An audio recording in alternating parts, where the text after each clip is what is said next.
குருவின் தினமொரு சுவடுகளில் ஒரு காகிதப்பூ, இவ்வளோதாங்க நம்மளுடைய வாழ்க்கையின் தத்துவமே. இதில் என்ன பெரிய விஷயம், என்ன விளக்கம், ஏன் இந்த காகிதப்பூன்ற வார்த்தையை எடுத்துக்கிட்டோம் அப்படின்னு கூட சொல்லலாங்க. ஏன் தினம் தினம் மலர்கின்ற பூவை கூட நம்மளுடைய வாழ்க்கையோட ஒப்பிட்டு பார்க்கலாங்க. யாருக்கெல்லாம் இதனுடைய நிதர்சனத்தை உணரக்கூடிய சக்தியும் அதனுடைய ஆத்ம ரூபத்தின் விளக்கமும் புரிந்துகள் இருக்கின்றதோ, அப்பொழுதே அதன் உண்மை தத்துவம் உங்களுக்குள்ள விளக்கமாகவே வந்துடுங்க.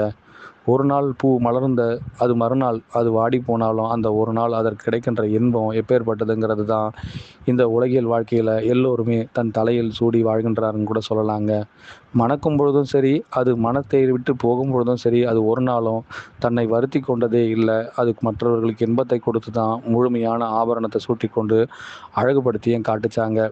உங்களுடைய வாழ்க்கையில் இது போல் யாராச்சும் ஒருத்தருக்கு நீங்களும் மலராக இருந்து அவர்களுக்குள் நீங்கள் மனம் வீச ஆசைப்பட்டால், உங்களுக்குள் அந்த மனமாய் நான் இருக்க ஆசைப்படுகின்றேன், எங்களுக்குள் நீர் எப்பொழுது குடியுள்ள வருகின்றீர்களோ அப்பொழுதெல்லாம் உங்களுக்குள் நான் மனம் வீசும் மலராய் உங்களுள், புத்த மலராய் உங்களுள் மீண்டும் மீண்டும் ஒவ்வொரு நாளும் ஒவ்வொரு நொடி பொழுதும் மலர்ந்து கொண்டே இருப்பேன்.